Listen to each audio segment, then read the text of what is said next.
So good. When I was 21 years old, I used to drive an Italian ice truck, and it was the best goddamn job I ever had.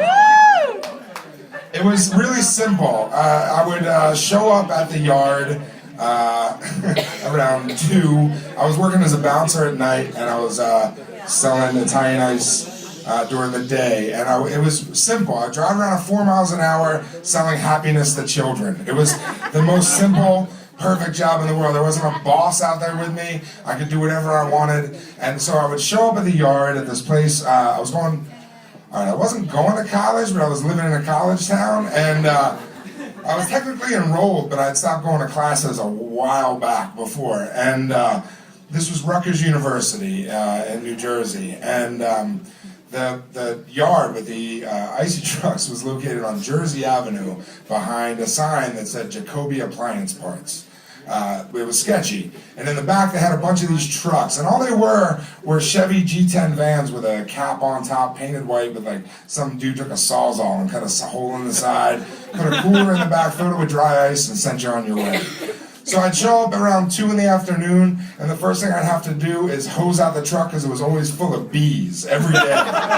Just full of bees. And I would hose it out, and then I would fill up there was a little shelf with these reservoirs for the scooper. I'd fill it up with hose water, and then that was right below the county sanitary inspection certificate, which is obviously bullshit. So this place was real sketchy. It was I was the only dumbass white kid that worked there. The rest of the guys were these Middle Eastern, middle-aged guys, and it was a front for something, because it was all cash. They had a huge walk-in safe.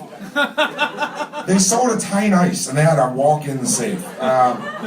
So I get in the truck, and I go out, and you don't realize that, when you're driving an ice cream truck or something like that, it's all kind of like geography, like trying to figure out what's the best way to go so you can hit the most amount of streets without doing too much backtracking. And I was very good at it.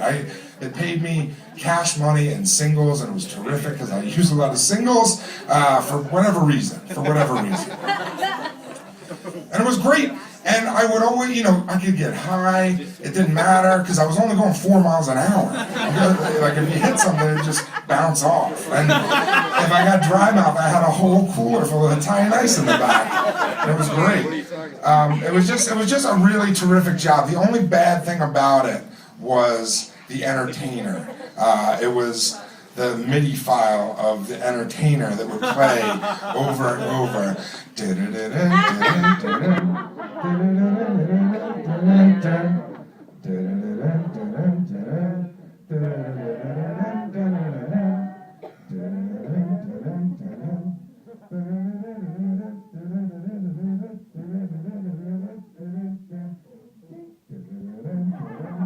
Over and over again. And all there was an AM radio in there, so it was either Pen Winds or the fucking entertainer all day. But after a while, you would kind of drop into like this Zen meditative state, and everything would be okay. At least I did. Or I was high. I was definitely high. So I did this for 2 summers, and the first summer went by with no incident whatsoever. It was just a terrific job. And the boss, who introduced himself to me to Mark, but his name was actually Muhammad, he told me to come back next year and I'd have a job. So I did. The following April, it was early in the season, and I showed up and I said, hey, can I get the truck? And he's like, yeah, why don't you take it out today? Just, it's a nice day. So I did, and as I was going out there, I was in Piscataway, New Jersey. You were supposed to be in your one town. That's where you were certified to be. And I was supposed to be in Piscataway. And there was this one little neighborhood on the border of Piscataway and South Plainfield, New Jersey. And depending on what map you had, it was either in Piscataway or South Plainfield.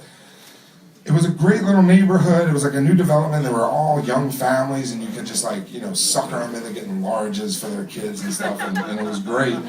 But one day I'm driving past the neighborhood, this day, and the company was called Super Cool Italian Ice with a K, and another super cool truck pulled up behind me and flashed his lights and waved at me, so I pulled over, and this guy got out. His name was Aziz. And Aziz was like a 40-year-old dude, looked like a bulldog fucked a fire hydrant. He was like this big and real stout and full of anger. And we shook hands, and he showed me his map that said that little neighborhood was in South Plainfield. And I was like, all right, no problem, I won't go there anymore. And that was all good.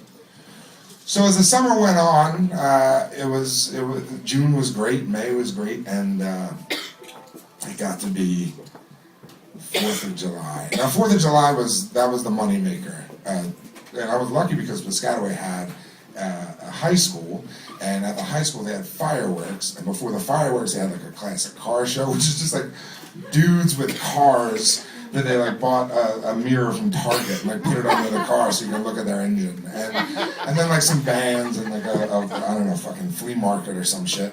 And so I'd go out there in the day. The rest of the day was slow because everybody was having picnics and they had their own desserts. But so I go to the high school about 4 o'clock in the afternoon, and there's this area set up for all the trucks. There was all the other guys. There was the big man, Mr. Softy, and there was little Jimmy, a local guy, and the Good Humor Man, which I didn't think really existed, but he was there, and this dude Bear that sold hamburgers.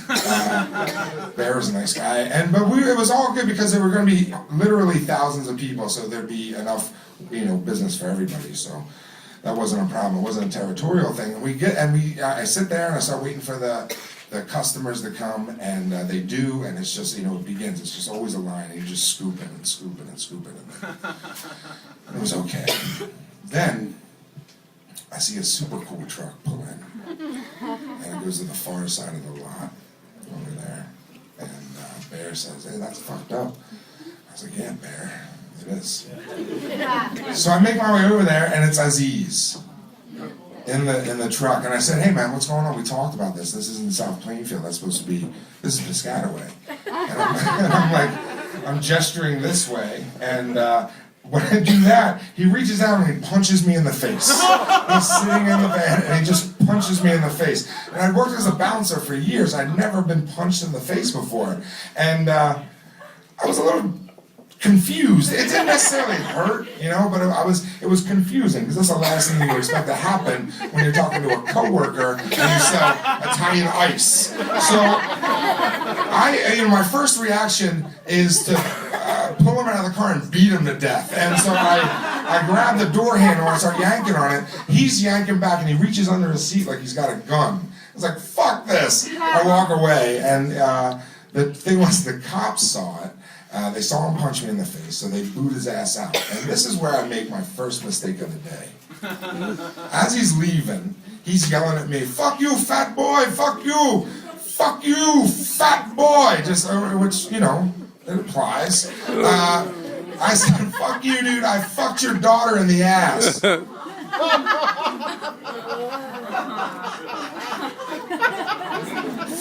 For Aziz, that would be a stoning offense, So like he took that really seriously, and they kicked his ass out. And then not 2 minutes later, a county inspector came over and saw that my certificate was made out to Muhammad, not me. So they booted me out too. But I'm resilient, so I went to this industrial park near the high school where the cheap families go, so they don't have to buy stuff for their kids. And I pulled up on the grass, and a cop comes over. He says, "Aren't you a guy I heard on the radio just got kicked out of the school?" I was like, "Here's a free cherry lemon." So he said, "You're fine, just go over there." Over the next 4 hours, it was the weirdest 4th of July ever. Like, while you guys were at a barbecue, this is 4th of July 1999, and while you guys were at a barbecue or doing whatever the fuck you were doing, I was bent over in this van just scooping ice for hours. It felt like it was a never-ending thing. It was like this line stretched on forever, and it would never end. And I got this rictus cramp in my hand, and I just couldn't do it. I'm sweating into the ice, and it's just like, this constant thing. But the weirdest, there's literally a 3-foot high pile of ones over here. I'm like, it was just like I'm taking the money and throwing it down like I'm a fucking, And the weirdest part was when it got dark and the fireworks started, and I'm sitting there scooping. I'm looking out the back windows. I can hear the fireworks. and I see the reflection of the colors on the grass in front of me, and I'm like, this is no way to celebrate our country.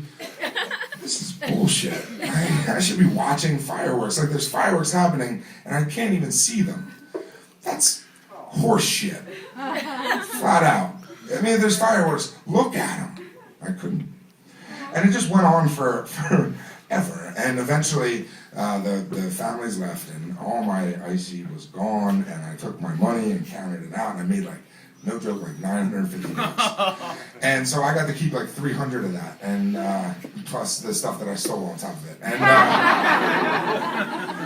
so by this time it's like 11 o'clock, and I drive back to Jacoby Appliance Parts, and I get over to the yard, and I pull back, and I count out, and Muhammad's thrilled. I had like the best day of anybody, and he gave me an extra $50, so that was good.